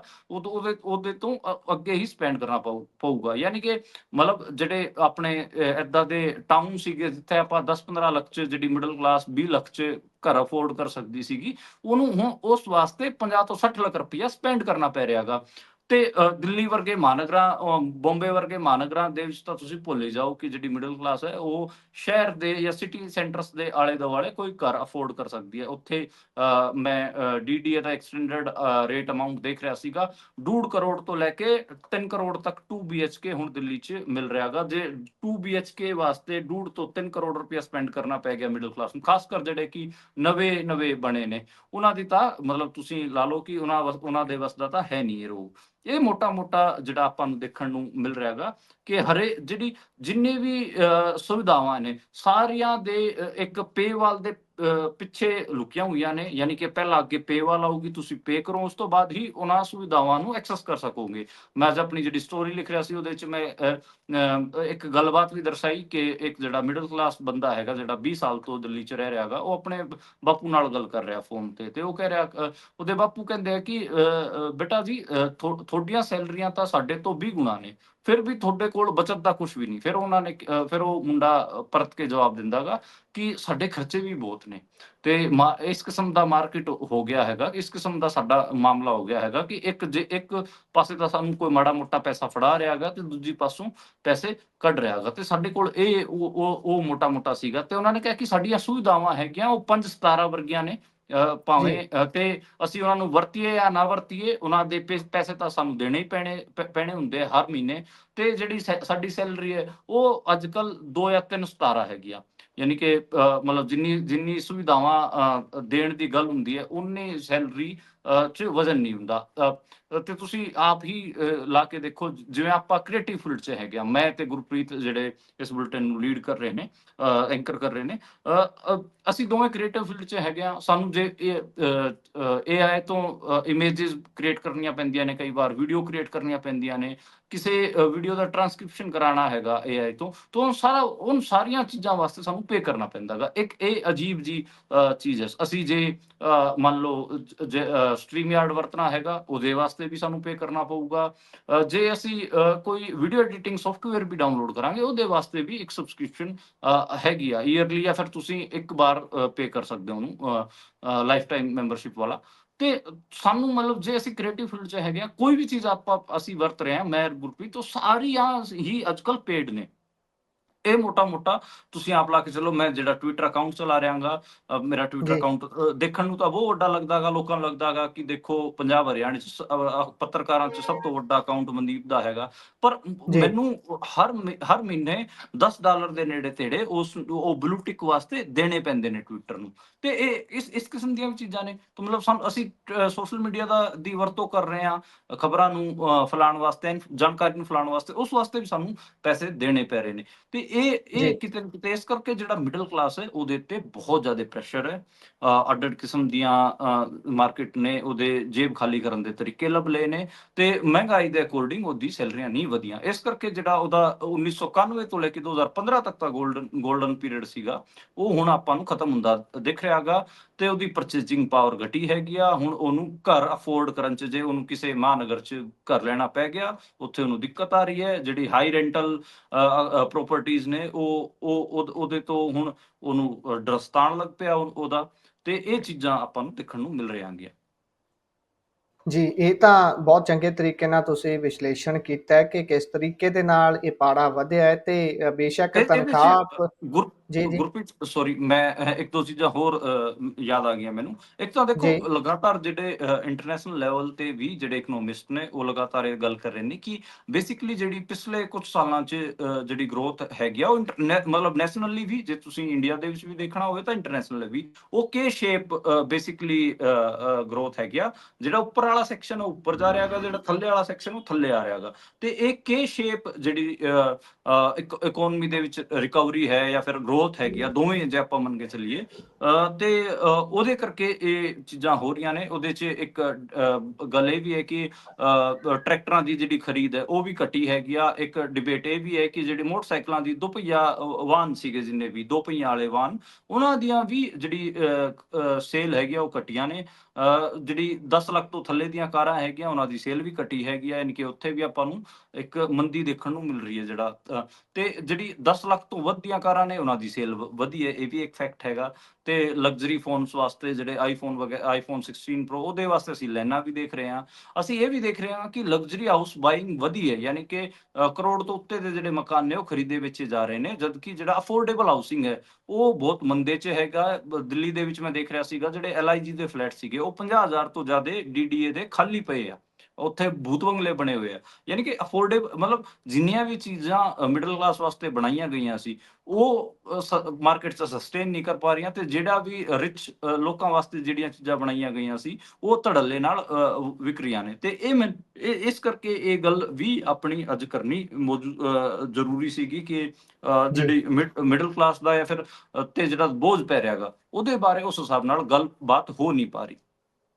ਜੀ ਸੋ ਅੱਗੇ ਚੱਲੀਏ। ਜੇਕਰ ਉਧਰ ਅਮਰੀਕਾ ਦੀ ਨੈਸ਼ਨਲ ਇੰਟੈਲੀਜੈਂਸੀ ਦੀ ਜਿਹੜੀ ਡਾਇਰੈਕਟਰ ਹੈ ਤੁਲਸੀ ਗਾਬਰਡ ਹੋਣਾ, ਉਹ EVM ਦੇ ਉੱਪਰ ਉਹਨਾਂ ਨੂੰ ਜਿਹੜੀ EVM ਨਾਲ ਛੇੜਛਾੜ ਦੀਆਂ ਗੱਲਾਂ ਆਉਂਦੀਆਂ ਨੇ ਉਹਨੂੰ ਲੈ ਕੇ ਭਾਰਤੀ ਚੁਣਾਵ ਆਯੋਗ ਜਿਹੜਾ ਹੈ ਉਹ ਉਹਨਾਂ ਨੂੰ ਕੀ ਸਮਝਾ ਰਿਹਾ ਹੈ, ਕੀ ਸਮਝਾਉਣ ਦੀ ਕੋਸ਼ਿਸ਼ ਕਰ ਰਿਹਾ ਹੈ? ਦੇਖੋ, ਤੁਲਸੀ ਗਬਾਰਡ ਉਹਨਾਂ ਨੇ ਇੱਕ ਸੀਰੀਅਸ ਗੱਲ ਕਹੀ ਸੀ। ਉਹਨਾਂ ਨੇ ਕਿਹਾ ਸੀਗਾ ਕਿ ਜਿਹੜੀ ਇੰਡੀਆ 'ਚ EVM ਹੈਗੀ ਆ ਉਹਦੇ ਹੈਕ ਹੋਣ ਦੇ ਬਹੁਤ ਪੋਸੀਬਿਲਿਟੀਆਂ ਨੇ। ਉਹਨਾਂ ਨੇ ਮਤਲਬ ਇੱਕ ਹਿਸਾਬ ਨਾਲ ਇਹਦੇ ਤੇ ਹੋਰ ਵੀ ਕਈ ਚੀਜ਼ਾਂ ਕਹੀਆਂ ਸੀ। ਉਹਨਾਂ ਨੇ ਇੱਕ ਹਿਸਾਬ ਨਾਲ ਤੁਸੀਂ ਇਹ ਮੰਨ ਕੇ ਚੱਲੋ ਕਿ ਉਹਨਾਂ ਨੇ ਪੂਰੀ ਚਿੰਤਾ ਹੀ ਜ਼ਾਹਿਰ ਕੀਤੀ ਸੀ ਇਹਦੇ ਤੇ ਕਿ ਉਹ ਹੈਕ ਹੋ ਜਾਂਦੀਗੀ। ਇਹਦੇ ਤੇ ਜਿਹੜਾ ਇਲੈਕਸ਼ਨ ਕਮਿਸ਼ਨ ਆਫ ਇੰਡੀਆ ਹੈ ਉਹਨੇ ਕਿਤੇ ਨਾ ਕਿਤੇ ਇੱਕ ਰੁਖ ਲਿਆ ਗਾ। ਉਹਨੇ ਆਪਣੇ ਇੱਕ ਗੱਲ ਵੀ ਰੱਖੀ, ਉਹਨੇ ਕਿਹਾ ਕਿ ਸਾਡੀ ਜਿਹੜੀ EVM ਹੈ ਉਹ ਪੂਰੇ ਤਰੀਕੇ ਨਾਲ ਸੁਰੱਖਿਅਤ ਹੈ, ਉਹਦੇ ਨਾਲ ਛੇੜਖਾਨੀ ਨਹੀਂ ਹੋ ਸਕਦੀ। ਉਹਨਾਂ ਨੇ ਕਿਹਾ ਕਿ ਜਿਸ ਹਿਸਾਬ ਨਾਲ ਯੂਰੋਪੀਅਨ ਮੁਲਕਾਂ 'ਚ ਜਾਂ ਅਮਰੀਕਾ 'ਚ ਜਿਸ ਕਿਸਮ ਦੀਆਂ EVM ਹੈਗੀਆਂ, ਉਸ ਤੋਂ ਉਲਟ ਸਾਡੀ EVM ਮਸ਼ੀਨ ਹੈਗੀ ਆ। ਸਾਡੀ ਜਿਹੜਾ EVM ਹੈਗੀ ਆ ਉਹ ਇੱਕ ਸਟੀਕ ਕੈਲਕੂਲੇਟਰ ਹੈ, ਬਿਲਕੁਲ ਸਹੀ ਇੱਕ ਹਿਸਾਬ ਨਾਲ ਕੈਲਕੂਲੇਟਰ ਵਰਗਾ ਉਸ ਮਾਡਲ ਤੇ ਬਣਿਆ ਗਾ, ਜਿਹਦੇ 'ਚ ਕੋਈ ਇੰਟਰਨੈਟ ਵਗੈਰਾ ਉਹਦੇ ਤੇ ਲੱਗ ਹੀ ਨਹੀਂ ਸਕਦਾ। ਉਹ ਤੋਂ ਮਤਲਬ ਏਦਾਂ ਦੀ EVM ਜਿਹੜੀ ਸਾਡੀ ਚਿਪ ਹੈਗੀ ਆ, ਇਸ ਕਿਸਮ ਦੀ, ਉਹਦੇ ਤੇ ਇੰਟਰਨੈਟ ਕਨੈਕਟ ਹੋ ਹੀ ਨਹੀਂ ਸਕਦਾ ਗਾ। ਇਹ ਗੱਲ ਉਹਨਾਂ ਨੇ ਕਹੀ ਹੈ। ਤੇ ਉਹਨਾਂ ਨੇ ਕਿਹਾ ਕਿ ਇਹ ਜਿਹੜੀ EVM ਹੈਗੀ ਆ, ਇੰਡੀਅਨ EVM, ਇਹ ਸਟੈਂਡ ਅਲੋਨ ਹੈ। ਇਹ ਨਾ ਇੰਟਰਨੈਟ ਨਾਲ, ਨਾ ਵਾਈਫਾਈ ਨਾਲ, ਨਾ ਇਨਫਰਾਰੈਡ ਨਾਲ, ਕਿਸੇ ਵੀ ਕਿਸਮ ਦੇ ਨੈਟਵਰਕ ਨਾਲ ਇਹ ਜੋੜੀ ਨਹੀਂ ਜਾ ਸਕਦੀ। ਇਹ ਉਹਨਾਂ ਨੇ ਜੀ ਗੱਲ ਕਹੀ ਹੈ। ਤੇ ਉਹਨਾਂ ਨੇ ਕਿਹਾ ਕਿ ਜਿਹੜੇ ਸਾਡੇ ਵੋਟਰਸ ਨੇ ਉਹਨਾਂ ਨੂੰ ਸਾਡੇ ਤੇ ਟਰਸਟ ਹੈ। ਅਸੀਂ ਚੋਣ ਆਯੋਗ ਹੈਗਾ ਉਹ 5 ਕਰੋੜ ਤੋਂ ਵੱਧ ਵੀਵੀਪੈਟ ਪਰਚੀਆਂ ਅੱਡ-ਅੱਡ ਰਾਜਨੀਤਿਕ ਦਲਾਂ ਨੂੰ ਸਫਲਤਾ ਮਤਲਬ ਅੱਡ-ਅੱਡ ਟਾਈਮ ਤੇ ਮਿਲਾ ਕੇ ਦਿਖਾ ਚੁੱਕਿਆ ਗਾ। ਮਤਲਬ ਜਿਹੜਾ ਕਈ ਥਾਵਾਂ ਤੇ ਆਪਾਂ ਦੇਖਦੇ ਹਾਂ ਕਿ ਵੀਵੀਪੈਟ ਮਸ਼ੀਨਾਂ ਲੱਗੀਆਂ ਹੁੰਦੀਆਂ ਨੇ, ਜਦੋਂ ਵੋਟ ਪਾਉਂਦੇ ਆ ਤਾਂ ਉਹ ਇੱਕ ਪਰਚੀ ਉਸ ਵੀਵੀਪੈਟ ਮਸ਼ੀਨ 'ਚ ਡਿੱਗਦੀ ਹੈਗੀ ਆ। ਚੋਣ ਆਯੋਗ ਇਹ ਦਾਅਵਾ ਕਰ ਰਿਹਾ ਹੈਗਾ ਕਿ ਅਸੀਂ 5 ਕਰੋੜ ਤੋਂ ਵੱਧ ਇਸ ਕਿਸਮ ਦੀਆਂ ਵੀਵੀਪੈਟ ਪਰਚੀਆਂ ਪੋਲੀਟੀਕਲ ਪਾਰਟੀਆਂ ਨੂੰ ਮਿਲਾ ਕੇ ਦਿਖਾਈਆਂ ਨੇ, ਜਿਹੜਾ ਕਿ ਬਹੁਤ ਕਰੈਕਟ ਨਿਕਲਿਆ ਹੈਗਾ। ਇਹ ਗੱਲ ਉਹਨਾਂ ਨੇ ਕਹੀ ਹੈ। ਤੇ ਉਹਨਾਂ ਨੇ ਇਹ ਵੀ ਕਿਹਾ ਕਿ ਜਿਹੜੇ ਸਾਡਾ ਤੰਤਰ ਹੈਗਾ, 100 ਕਰੋੜ ਵੋਟਰਸ ਦਾ ਜਿਹੜਾ ਤੰਤਰ ਹੈਗਾ, ਉਹਦੇ ਜੀ ਮੁਕਾਬਲੇ ਤਾਂ ਹੋਰ ਜਿਹੜੇ ਮੁਲਕ ਆਰੋਪ ਲਾ ਰਹੇ ਨੇ ਇਹਨਾਂ ਦਾ ਤਾਂ 5ਵਾਂ ਹਿੱਸਾ ਵੀ ਨਹੀਂ ਹੈ। ਤੇ ਇਹ ਸਾਡਾ ਕੋਈ ਇਹਦੇ ਤੇ ਚੱਕਰ ਹੈ ਨਹੀਂ। ਹਾਲਾਂਕਿ ਇੰਡੀਆ ਦੇ ਵਿੱਚ ਆਪਾਂ ਨੂੰ ਪਤਾ ਕਿ ਓਪੋਜੀਸ਼ਨ ਪਾਰਟੀਆਂ ਲਗਾਤਾਰ EVM ਤੇ ਹਮਲਾ ਬੋਲ ਰਹੀਆਂ ਨੇ। ਕਾਂਗਰਸ ਦੇ ਨੈਸ਼ਨਲ ਪ੍ਰੈਜ਼ੀਡੈਂਟ ਮਲਿਕਾਰਜੁਨ ਖੜਗੇ ਨੇ ਅਹਿਮਦਾਬਾਦ ਦੇ ਵਿੱਚ ਉਹਨਾਂ ਦਾ ਜਿਹੜਾ 2 ਸਾਲਾ ਇਜਲਾਸ ਹੋਇਆ ਸੀ, ਉਹਦੇ 'ਚ ਵੀ ਇਹ ਗੱਲ ਕਹੀ ਸੀਗੀ ਕਿ ਉਹਨਾਂ ਨੂੰ EVM ਤੇ ਯਕੀਨ ਨਹੀਂ ਹੈ। ਮੈਨੂੰ ਲੱਗਦਾ ਕਿ ਜੇ ਇੰਡੀਆ ਦੇ ਵਿੱਚ ਸਭ ਤੋਂ ਜ਼ਿਆਦਾ ਕਿਸੇ ਦੀ ਕ੍ਰੈਡੀਬਿਲਿਟੀ ਇਸ ਟਾਈਮ ਖਰਾਬ ਹੈ, ਜੇ ਇਲੈਕਟੋਰਲ ਪ੍ਰੋਸੈਸ 'ਚ ਕਹੀਏ ਤਾਂ EVM ਦੀ ਕ੍ਰੈਡੀਬਿਲਿਟੀ ਖਰਾਬ ਹੈ। ਜਿਹੜਾ ਇਲੈਕਸ਼ਨ ਕਮਿਸ਼ਨ ਆਫ ਇੰਡੀਆ ਨੇ ਡਿਫੈਂਡ ਕਰਨ ਦੀ ਕੋਸ਼ਿਸ਼ ਕੀਤੀ ਹੈ, ਮੈਨੂੰ ਲੱਗਦਾ ਕਿ ਉਹ ਠੀਕ ਨਹੀਂ ਹੈ। ਲੋਕ ਉਹਦੇ ਤੇ ਟਰਸਟ ਨਹੀਂ ਕਰ ਰਹੇ। ਉਹਨਾਂ ਨੇ ਤਾਂ ਇੱਕਦਮ ਤੋਂ ਇਹ ਕਹਿਤਾ ਕਿ ਸਾਡੇ 100 ਕਰੋੜ ਵੋਟਰਸ ਦਾ ਸਾਡੇ ਤੇ ਟਰਸਟ ਹੈ। ਆਪਾਂ ਕਈ ਵਾਰ ਕਈ ਕਿਸਮ ਦੇ ਸਰਵੇ ਦੇਖ ਚੁੱਕੇ ਹਾਂ, ਜਿਹਦੇ 'ਚ ਆਪਾਂ ਜਿਹੜਾ CSDS ਦਾ ਲੋਕ ਨੀਤੀ ਦਾ ਸਰਵੇ ਵੀ ਦੇਖ ਚੁੱਕੇ ਹਾਂ, ਦੈਨਿਕ ਭਾਸਕਰ ਦਾ ਸਰਵੇ ਦੇਖ ਚੁੱਕੇ ਹਾਂ, ਜਿਹਦੇ 'ਚ ਕਿਤੇ ਨਾ ਕਿਤੇ ਲੋਕਾਂ ਨੇ EVM ਦੀ ਕ੍ਰੈਡੀਬਿਲਿਟੀ ਦੇ ਸਵਾਲ ਚੁੱਕੇ ਸੀਗੇ, ਤੇ ਉਹ 55% ਦੇ ਨੇੜੇ ਤੇੜੇ ਲੋਕ ਏਦਾਂ ਦੇ ਸੀਗੇ ਜਿਨ੍ਹਾਂ ਨੂੰ EVM ਤੇ ਟਰਸਟ ਨਹੀਂ ਸੀਗਾ। ਜੀ, ਸੋ ਈਵੀਐਮ ਹਰ ਵਾਰ ਸਵਾਲਾਂ ਦੇ ਘੇਰੇ 'ਚ ਰਹਿੰਦੀ ਹੈ, ਖਾਸ ਤੌਰ ਤੇ ਉਦੋਂ ਜਦੋਂ ਕਿ ਇਲੈਕਸ਼ਨਾਂ ਦਾ ਨੇੜਾ ਹੁੰਦਾ ਹੈ। ਜਦੋਂ ਰਿਜ਼ਲਟ ਆ ਜਾਂਦੇ ਨੇ, ਬੇਸ਼ੱਕ ਉਹ ਹਰਿਆਣਾ ਹੋਵੇ, ਬੇਸ਼ੱਕ ਕੋਈ ਹੋਰ ਸੂਬਾ ਹੋਵੇ, ਸਭ ਤੋਂ ਵੱਧ ਰੌਲਾ ਵੀ ਉਹ ਧਿਰਾਂ ਪਾਉਂਦੀਆਂ ਨੇ ਜਿਹੜੀਆਂ ਹਾਰ ਜਾਂਦੀਆਂ ਨੇ, ਤੇ ਇਸੇ ਕਰਕੇ ਜਿਹੜੀ ਆਮ ਉਹ ਜਿੱਤਣ ਵਾਲੀ ਧਿਰ ਹੁੰਦੀ ਹੈ, ਉਹ ਕਹਿੰਦੀ ਵੀ ਜਿਹੜੇ ਹਾਰੇ ਨੇ ਉਹ ਇਸੇ ਕਰਕੇ ਉਂਗਲ ਚੱਕਦੇ ਨੇ ਵੀ ਉਹ ਹਾਰ ਗਏ। ਜੇਕਰ ਇਹ ਜਿੱਤੇ ਹੁੰਦੇ ਤਾਂ ਕਦੀ ਵੀ ਇਸ ਤੇ ਸਵਾਲ ਨਹੀਂ ਕਰਦੇ। ਖਾਸ ਤੌਰ ਤੇ ਕਾਂਗਰਸ ਦੇ ਇਹ ਬਹੁਤ ਸਵਾਲ ਉੱਠਦਾ ਹੈ। ਸੋ ਸੀਰੀਅਸ ਵਿਸ਼ਾ ਤਾਂ ਹੈ, ਕਿਉਂਕਿ ਬਹੁਤ ਸਾਰੇ ਦੇਸ਼ ਅਜਿਹੇ ਨੇ ਜਿਨ੍ਹਾਂ ਨੇ EVM ਵਰਗੀਆਂ ਮਸ਼ੀਨੀ ਤਰੀਕੇ ਨਾਲ ਇਲੈਕਸ਼ਨਾਂ ਕਰਾਉਣੀਆਂ ਬਿਲਕੁਲ ਨਕਾਰੀਆਂ ਹੋਈਆਂ ਨੇ। ਬੈਲਟ ਪੇਪਰ ਦਾ ਵਰਤੋਂ ਹੁੰਦੀ ਹੈ। ਬੇਸ਼ੱਕ ਤਕਨਾਲੋਜੀ ਦੇ ਨਾਲ ਅੱਗੇ ਵਧਣਾ ਹੁੰਦਾ ਹੈ, ਪਰ ਕਈ ਵਾਰ ਟੈਕਨੋਲੋਜੀ ਦੇ ਵਿੱਚ ਜਦੋਂ ਭਰੋਸੇ ਦੀ ਗੱਲ ਆ ਜਾਂਦੀ ਹੈ ਤਾਂ ਫਿਰ ਬਹੁਤ ਸਾਰੇ ਲੋਕ ਸਵਾਲ ਵੀ ਇਸ ਤੇ ਕਰਦੇ ਨੇ। ਪਰ ਆਪਾਂ ਚੱਲੀਏ ਜੀ ਅੱਗੇ, ਉਧਰ ਆਗਰਾ ਦੇ ਵਿੱਚ ਕਰਨੀ ਸੈਨਾ ਨੇ ਤੋੜ-ਫੋੜ ਕੀਤੀ ਹੈ ਜੀ, ਹਾਈਵੇ ਵੀ ਜਾਮ ਕੀਤਾ। ਕੀ ਕਾਰਨ ਰਿਹਾ ਇਸ ਦਾ? ਦੇਖੋ, ਅੱਜ ਆਪਾਂ ਨੂੰ ਇੱਕ ਖਬਰ ਬਾਰੇ ਇੱਕ ਵਾਰ ਪਹਿਲਾਂ ਚਰਚਾ ਕੀਤੀ ਸੀ ਕਿ ਸਮਾਜਵਾਦੀ ਪਾਰਟੀ ਦੇ ਇੱਕ ਰਾਜ ਸਭਾ ਸਾਂਸਦ ਨੇ, ਸੁਮਨ ਜੀ, ਰਾਮਜੀ ਲਾਲ ਸੁਮਨ, ਤੇ ਉਹਨਾਂ ਨੇ ਰਾਜ ਸਭਾ ਦੇ ਵਿੱਚ ਇੱਕ ਟਿੱਪਣੀ ਕੀਤੀ ਸੀ। ਉਹਦੇ 'ਚ ਉਹਨਾਂ ਨੇ ਕਿਹਾ ਸੀਗਾ ਕਿ ਜਿਹੜੇ ਮੁਸਲਿਮ ਇਨਵੇਡਰ ਇੰਡੀਆ ਦੇ ਵਿੱਚ ਆਏ, ਉਹਨਾਂ ਨੂੰ ਕਿਤੇ ਨਾ ਕਿਤੇ ਇੱਥੋਂ ਦੇ ਜਿਹੜੇ ਹਿੰਦੂ ਰਾਜੇ ਸੀਗੇ ਉਹਨਾਂ ਨੇ ਇਨਵਾਈਟ ਕੀਤਾ ਸੀ, ਤੇ ਉਹਨਾਂ ਨੇ ਰਾਣਾ ਸਾਂਗਾ ਦਾ ਜ਼ਿਕਰ ਵੀ ਕੀਤਾ ਸੀਗਾ। ਉਸ ਤੋਂ ਬਾਅਦ ਹੀ ਪੂਰਾ ਵਿਵਾਦ ਹੋ ਗਿਆ ਸੀਗਾ। ਰਾਣਾ ਸਾਂਗਾ ਦਾ ਜ਼ਿਕਰ ਕਰਨ ਤੋਂ ਬਾਅਦ ਜਿਹੜਾ ਰਾਜਪੂਤ ਕਮਿਊਨਿਟੀ ਹੈਗੀ ਆ, ਉਹਨੇ ਕਿਤੇ ਨਾ ਕਿਤੇ ਰਾਮਜੀ ਸੁਮਨ ਦੇ ਉਲਟ ਬਿਆਨ ਦੇਣੇ ਵੀ ਸ਼ੁਰੂ ਕੀਤੇ। ਇੱਕ ਵਾਰ ਪਹਿਲਾਂ ਉਹਨਾਂ ਦੇ ਘਰ ਤੇ ਹਮਲਾ ਕਰਨ ਦੀ ਵੀ ਕੋਸ਼ਿਸ਼ ਕੀਤੀ। ਹੁਣ ਉਹਨਾਂ ਨੇ 12 ਅਪ੍ਰੈਲ ਨੂੰ ਅੱਜ ਇੱਕ ਰੈਲੀ ਬੁਲਾਈ ਹੋਈ ਸੀ ਕਰਨੀ ਸੈਨਾ ਨੇ ਉਹਦੇ ਉਲਟ। ਉਹਦੇ 'ਚ ਹਜ਼ਾਰਾਂ ਦੀ ਗਿਣਤੀ 'ਚ ਰਾਜਪੂਤ ਨੌਜਵਾਨ ਰਾਜਸਥਾਨ, ਗੁਜਰਾਤ ਅਤੇ ਉੱਤਰ ਪ੍ਰਦੇਸ਼ ਤੋਂ ਉੱਥੇ ਪਹੁੰਚੇ ਸੀਗੇ। ਉਹਨਾਂ ਨੇ ਅਖਿਲੇਸ਼ ਯਾਦਵ ਨੂੰ ਮਾਰਨ ਦੀ ਧਮਕੀ ਵੀ ਦਿੱਤੀ। ਉਹਨਾਂ ਨੇ ਇਹ ਵੀ ਕਿਹਾ ਕਿ ਅਸੀਂ ਰਾਮਜੀ ਲਾਲ ਸੁਮਨ ਨੂੰ ਵੀ ਮਾਰ ਦਿਆਂਗੇ, ਵੜਾਂਗੇ, ਜਦਕਿ ਰਾਮਜੀ ਲਾਲ ਸੁਮਨ ਦਲਿਤ ਹੈਗੇ ਆ। ਜੇ ਹਿਸਟੋਰੀਕਲ ਫੈਕਟ ਨਾਲ ਗੱਲ ਕਰਨੀ ਹੋਵੇ ਤਾਂ ਰਾਮਜੀ ਲਾਲ ਸੁਮਨ ਨੇ ਕੋਈ ਗਲਤ ਨਹੀਂ ਕਿਹਾ ਸੀ। ਰਾਣਾ ਸਾਂਗਾ ਦਾ ਪ੍ਰਪੋਜ਼ਲ ਗਿਆ ਸੀਗਾ, ਤੇ ਉਸ ਤੋਂ ਬਾਅਦ ਬਾਬਰ ਨੂੰ ਉਹ ਪ੍ਰਪੋਜ਼ਲ ਗਿਆ ਸੀਗਾ। ਇਸ ਗੱਲ ਤੇ ਪਹਿਲਾਂ ਵੀ ਬਹੁਤ ਵਾਰ ਗੱਲ ਹੋ ਚੁੱਕੀ ਹੈ, ਹਿਸਟੋਰੀਕਲ ਫੈਕਟ ਹੈ ਇਹ। ਪਰ ਬਾਬਰਨਾਮੇ ਦੇ ਵਿੱਚ ਵੀ ਇਸ ਚੀਜ਼ ਦਾ ਜ਼ਿਕਰ ਹੈ ਕਿ ਰਾਣਾ ਸਾਂਗਾ ਨੇ ਉਹਨਾਂ ਨੂੰ ਇਨਵਾਈਟ ਕੀਤਾ ਸੀਗਾ। ਤੇ ਪਰ ਇਹ ਕਿਤੇ ਨਾ ਕਿਤੇ ਜਿਹੜੇ ਇਸ ਕਿਸਮ ਦੀਆਂ ਚੀਜ਼ਾਂ ਤੋਂ ਜਿਹੜੇ ਕਹਿ ਲਈਏ ਕਿ ਭਾਵਨਾਵਾਂ ਆਹਤ ਹੁੰਦੀਆਂ ਨੇ, ਇਹ ਮੈਨੂੰ ਕਦੇ ਵੀ ਸਮਝ ਨਹੀਂ ਆਉਂਦਾ। ਇਹ ਜਿਹੜੀ ਕਰਨੀ ਸੈਨਾ ਉਹ ਗੁੰਡਾਈ ਕਰ ਰਹੀ ਹੈ। ਅਖਿਲੇਸ਼ ਯਾਦਵ ਨੇ ਇਹਦਾ ਜਵਾਬ ਵੀ ਦਿੱਤਾ ਹੈ। ਉਹਨਾਂ ਨੇ ਕਿਹਾ ਕਿ ਜੇ ਸਾਡੇ ਕਿਸੇ ਵੀ ਕਾਰਜਕਰਤਾ ਨੂੰ, ਰਾਮਜੀ ਲਾਲ ਸੁਮਨ ਛੱਡੋ, ਜੇ ਸਾਡੇ ਕਿਸੇ ਵੀ ਕਾਰਜਕਰਤਾ ਨੂੰ ਕੁਝ ਹੋਇਆ ਤਾਂ ਅਸੀਂ ਛੱਡਾਂਗੇ ਨਹੀਂ। ਇਹ ਜਿਹੜੀ ਇਹ ਸੈਨਾ ਵੇਨਾ ਜਿਹੜੀ ਵੀ ਹੈ, ਕਰਨੀ ਸੈਨਾ ਵੇਨਾ, ਇਹ ਬੀਜੇਪੀ ਦੇ ਕਾਰਜਕਰਤਾ ਨੇ, ਇਹ ਕੋਈ ਆਮ ਲੋਕ ਨਹੀਂ ਹੈਗੇ ਆ। ਕਿਤੇ ਨਾ ਕਿਤੇ ਆਪਾਂ ਨੂੰ ਪਤਾ ਕਿ ਜਿਹੜੇ ਉੱਤਰ ਪ੍ਰਦੇਸ਼ ਦੇ CM ਨੇ ਯੋਗੀ ਆਦਿੱਤਿਆਨਾਥ, ਉਹ ਵੀ ਠਾਕਰ ਸਮੁਦਾਇ ਤੋਂ ਹੀ, ਰਾਜਪੂਤ ਸਮੁਦਾਇ ਤੋਂ ਹੀ ਬਿਲੋਂਗ ਕਰਦੇ ਨੇ, ਤੇ ਉਹਨਾਂ ਦੀ ਹੀ ਸ਼ਾਇਦ ਤੇ ਕਿਤੇ ਨਾ ਕਿਤੇ ਸਾਰਾ ਕੁਝ ਹੋ ਰਿਹਾ ਹੈਗਾ। ਤੇ ਰਾਜਪੂਤਾਂ ਨੂੰ ਕਿਤੇ ਨਾ ਕਿਤੇ ਸਮਾਜਵਾਦੀ ਪਾਰਟੀ ਤੋਂ ਉਲਟ ਕਰਨ ਦੀ ਕੋਸ਼ਿਸ਼ ਆ ਰਹੀ ਹੈ। ਪਰ ਉਹਦਾ ਫਾਇਦਾ ਸਮਾਜਵਾਦੀ ਪਾਰਟੀ ਨੂੰ ਵੀ ਹੋ ਰਿਹਾ ਹੈਗਾ, ਕਿਉਂਕਿ ਜਿਹੜੇ ਦਲਿਤ ਸਮੁਦਾਇ ਦੇ ਲੋਕ ਨੇ ਤੇ ਪਿਛੜੇ ਸਮਾਜ ਦੇ ਲੋਕ ਨੇ, ਉਹ ਵੀ ਇਹ ਸਾਰਾ ਘਟਨਾਕ੍ਰਮ ਦੇਖ ਰਹੇ ਨੇ। ਉਹਨਾਂ ਨੂੰ ਲੱਗ ਰਿਹਾ ਹੈਗਾ ਕਿ ਸਾਡੇ ਲੋਕਾਂ ਤੇ ਹਮਲਾ ਹੋ ਰਿਹਾ ਹੈਗਾ। ਉਹਨਾਂ ਨੇ ਕੋਈ ਗਲਤ ਗੱਲ ਵੀ ਨਹੀਂ ਕਹੀ। ਉਧਰ ਆਪਾਂ ਕੱਲ ਵੀ ਨੇਪਾਲ ਦੀ ਗੱਲ ਕੀਤੀ ਸੀ ਕਿ ਨੇਪਾਲ 'ਚ ਕਿਸ ਤਰੀਕੇ ਦੀ ਸਥਿਤੀ ਬਣੀ ਹੋਈ ਹੈ, ਤਖਤਾ ਪਲਟ ਕਰਨ ਦੀ ਤਿਆਰੀ ਹੈ, ਤੇ ਨਾਲ ਦੀ ਨਾਲ ਇੱਕ ਹਥਿਆਰਾਂ ਦੀ ਤਸਕਰੀ ਵਾਲਾ ਬੰਦਾ ਹੀ ਅੰਦੋਲਨਕਾਰੀ ਬਣ ਕੇ ਸਭ ਤੋਂ ਅੱਗੇ ਲੱਗਾ ਹੋਇਆ ਹੈ। ਪਰ ਹੁਣ ਉੱਥੇ ਦੀ ਸਥਿਤੀ ਤੇ ਜਰਾ ਚਾਨਣਾ ਪਾਇਓ। ਅੰਦੋਲਨਕਾਰੀ ਜੋਗੀ ਤੇ ਮੋਦੀ ਨੂੰ ਆਵਾਜ਼ਾਂ ਮਾਰ ਰਹੇ ਨੇ ਜੀ। ਦੇਖੋ, ਜਿਹੜਾ ਉੱਥੇ ਸਾਰੇ ਰਾਜੇ ਦੇ ਸਮਰਥਕ ਨੇ, ਉਹ ਇੱਕ ਡਾਇਲੋਗ ਬਿਲਡ ਕਰ ਰਹੇ ਨੇ। ਉਹ ਕਹਿ ਰਹੇ ਨੇ ਕਿ ਅਸੀਂ ਖੁਦ ਤਾਂ ਇੰਨੇ ਕੈਪੇਬਲ ਨਹੀਂ ਹੈ ਕਿ ਅਸੀਂ ਇੱਥੇ ਤਖਤਾ ਪਲਟ ਕਰ ਸਕੀਏ, ਕਿਉਂਕਿ ਉਹਨਾਂ ਦੀ ਗਿਣਤੀ ਬਹੁਤ ਘੱਟ ਹੈ। ਉਹ ਕਹਿ ਰਹੇ ਨੇ ਕਿ ਜੇ ਯੋਗੀ ਅਤੇ ਮੋਦੀ ਚਾਹਣਗੇ ਤਾਂ ਇੱਥੇ ਤਖਤਾ ਪਲਟ ਹੋ ਜਾਊਗਾ ਤੇ ਨੇਪਾਲ ਦੁਬਾਰੇ ਤੋਂ ਹਿੰਦੂ ਰਾਸ਼ਟਰ ਬਣ ਜਾਊਗਾ।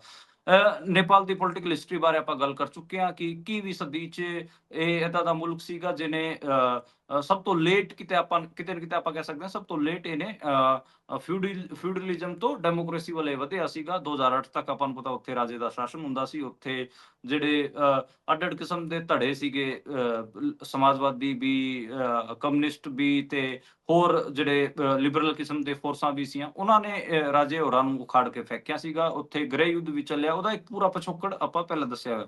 2008 ਤੋਂ ਬਾਅਦ ਨੇਪਾਲ ਨੂੰ ਸੈਕੂਲਰ ਮੁਲਕ ਬਣਾ ਦਿੱਤਾ ਗਿਆ ਸੀਗਾ। ਹੁਣ ਰਾਜੇ ਦੇ ਸਮਰਥਕ ਇਹ ਕਹਿ ਰਹੇ ਨੇ ਕਿ ਜਦੋਂ ਤੱਕ ਰਾਜਾ ਸੀ ਉਦੋਂ ਤਾਂ ਇਹ ਹਿੰਦੂ ਰਾਸ਼ਟਰ ਸੀਗਾ, ਤੇ ਇਹਨਾਂ ਨੇ ਆ ਕੇ ਇਹਨੂੰ ਸੈਕੂਲਰ ਮੁਲਕ ਬਣਾਤਾ। ਤੇ ਹਿੰਦੂ ਰਾਸ਼ਟਰ ਇਹ ਉਦੋਂ ਹੀ ਬਣ ਸਕਦਾ ਗਾ ਜਦੋਂ ਰਾਜਾ ਆਊਗਾ। ਤੇ ਜਿਹੜੇ ਕਮਿਊਨਲ ਮਾਈਂਡ ਨੇ, ਤੇ ਉਹ ਇਹ ਵੀ ਤਰਕ ਦੇ ਰਹੇ ਨੇ ਕਿ ਨੇਪਾਲ 'ਚ ਤਾਂ 80% ਹਿੰਦੂ ਹੈਗੇ ਆ। ਮਤਲਬ ਜਿਹੜੇ ਤਰਕ ਇੰਡੀਆ ਦੇ ਵਿੱਚ ਦਿੱਤੇ ਜਾਂਦੇ ਨੇ, ਉਹੀ ਸੇਮ ਤਰਕ ਨੇਪਾਲ ਦੇ ਵਿੱਚ ਵੀ ਜਿਹੜਾ ਰਾਜੇ ਦੇ ਸਮਰਥਕ ਨੇ ਉਹ ਦੇ ਰਹੇ ਨੇ। ਤੇ ਉਹ ਲਗਾਤਾਰ ਇਸ ਤੇ ਅੰਦੋਲਨ ਹੈਗੇ ਆ, ਤੇ ਉਹ ਲਗਾਤਾਰ ਇਹ ਗੱਲ ਕਰ ਰਹੇ ਨੇ ਕਿ ਇੱਥੇ ਨੇਪਾਲ ਨੂੰ ਦੁਬਾਰੇ ਤੋਂ ਹਿੰਦੂ ਰਾਸ਼ਟਰ ਬਣਾਇਆ ਜਾਵੇ। ਉੱਥੇ ਜਿਹੜੀ ਦੂਜੀ ਵੱਡੀ ਆਬਾਦੀ ਹੈ ਨੇਪਾਲ ਦੇ ਵਿੱਚ, ਉਹ ਬੌਧ ਨੇ। ਬੌਧ ਤਕਰੀਬਨ 8.5% ਨੇ। 5% ਦੇ ਨੇੜੇ ਤੇੜੇ ਉੱਥੇ ਮੁਸਲਮਾਨ ਵੀ ਨੇ। ਜੀ 0.1% ਸਿੱਖ ਹੈਗੇ ਆ, 0.1% ਜੈਨ ਹੈਗੇ ਆ। ਉੱਥੇ 2-3 ਹੋਰ ਵੀ ਹੈਗੇ ਆ, ਬੌਨ ਹੋ ਗਏ ਤੇ ਕਿਰਾਤ ਹੋ ਗਏ। ਈਸਾਈ ਵੀ ਉੱਥੇ ਤਕਰੀਬਨ 0.2% ਹੈਗੇ ਆ, ਤੇ 80% ਦੇ ਨੇੜੇ ਤੇੜੇ ਉੱਥੇ ਹਿੰਦੂ ਹੈਗਾ। ਇਹ ਗੱਲ ਸਹੀ ਹੈ। ਤੇ ਉਹਨੂੰ ਪਰ ਉੱਥੇ ਜਿਹੜੀ ਡੈਮੋਕ੍ਰੈਟਿਕ ਇੱਕ ਪੂਰੀ ਆਪਾਂ ਨੂੰ ਪਤਾ ਹੈ ਕਿ ਗਵਰਨਮੈਂਟ ਚੱਲ ਰਹੀ ਹੈ, ਉਹ ਉਹਨੂੰ ਸੈਕੂਲਰ ਮੁਲਕ ਹੀ ਮੰਨਦਾ ਹੈਗਾ। ਪਰ ਜਿਹੜੇ ਕਿਤੇ ਨਾ ਕਿਤੇ ਪਿਛਲੇ ਕੁਝ ਦਿਨਾਂ ਤੋਂ ਰਾਜਸ਼ਾਹੀ ਦੇ ਜਿਹੜੇ ਸਮਰਥਕ ਨੇ, ਉਹ ਲਗਾਤਾਰ ਇਸ ਬਾਰੇ ਗੱਲ ਕਰ ਰਹੇ ਨੇ ਕਿ ਨੇਪਾਲ ਨੂੰ ਵਾਪਸ ਹਿੰਦੂ ਰਾਸ਼ਟਰ ਬਣਾਇਆ ਜਾਵੇ। ਉਹ ਆਪਣਾ ਪ੍ਰੇਰਨਾ ਸਰੋਤ ਯੋਗੀ ਆਦਿੱਤਿਆਨਾਥ ਨੂੰ ਵੀ ਦੇਖਦੇ ਨੇ, ਨਰਿੰਦਰ ਮੋਦੀ ਨੂੰ ਵੀ ਦੇਖਦੇ ਨੇ, ਤੇ ਇਸੇ ਕਰਕੇ ਜੀ ਉਹ ਆਵਾਜ਼ਾਂ ਮਾਰ ਰਹੇ ਨੇ ਕਿ ਇਹ ਦੋਵੇਂ ਜੇ ਸਾਡੇ ਵੱਲ ਆ ਜਾਣ ਤੇ ਫਿਰ ਅਸੀਂ ਤਖਤਾ ਪਲਟ ਕਰ ਦਿਆਂਗੇ। ਜੀ ਸੋ ਪਰ ਉਹ ਇਹ ਨਹੀਂ ਜਾਣਦੇ ਵੀ ਇੱਥੇ ਧਰਾਤਲ ਦੀ ਸਥਿਤੀ ਕੀ ਹੈ, ਤੇ ਉੱਥੇ ਉਹਨਾਂ ਨੂੰ ਆਵਾਜ਼ਾਂ ਮਾਰ ਰਹੇ ਨੇ। ਖੈਰ ਦੇਖਦੇ ਹਾਂ ਵੀ ਕੀ ਬਣਦਾ ਹੈ। ਉਧਰ ਪਿਛਲੇ ਦਿਨੀ ਸਾਊਥ ਦੇ ਇੱਕ ਸਟੇਟ ਦੇ ਰਾਜਪਾਲ ਨੂੰ ਚੰਗੀ ਝਾੜ ਪਈ ਸੀ ਕੋਰਟ ਤੋਂ, ਤੇ ਹੁਣ ਸੁਪਰੀਮ ਕੋਰਟ ਨੇ ਰਾਸ਼ਟਰਪਤੀ ਦੀ ਵੀ ਫਿਰਕੀ ਲੈ ਲਈ ਹੈ। ਕੀ ਕਹਿ ਰਿਹਾ ਜੀ ਸੁਪਰੀਮ ਕੋਰਟ ਰਾਸ਼ਟਰਪਤੀ ਨੂੰ? ਦੇਖੋ, ਇੱਕ ਕਈ ਸਾਰੇ ਮਾਮਲੇ ਏਦਾਂ ਦੇ ਹੈਗੇ। ਇਹ ਆਪਾਂ ਨੂੰ ਪਤਾ ਕਿ ਤਾਮਿਲਨਾਡੂ ਵਾਲੇ ਮਾਮਲੇ 'ਚ ਕਿਤੇ ਨਾ ਕਿਤੇ ਰਾਜਪਾਲ ਨੂੰ ਇਹ ਝਾੜ ਪਈ ਸੀਗੀ।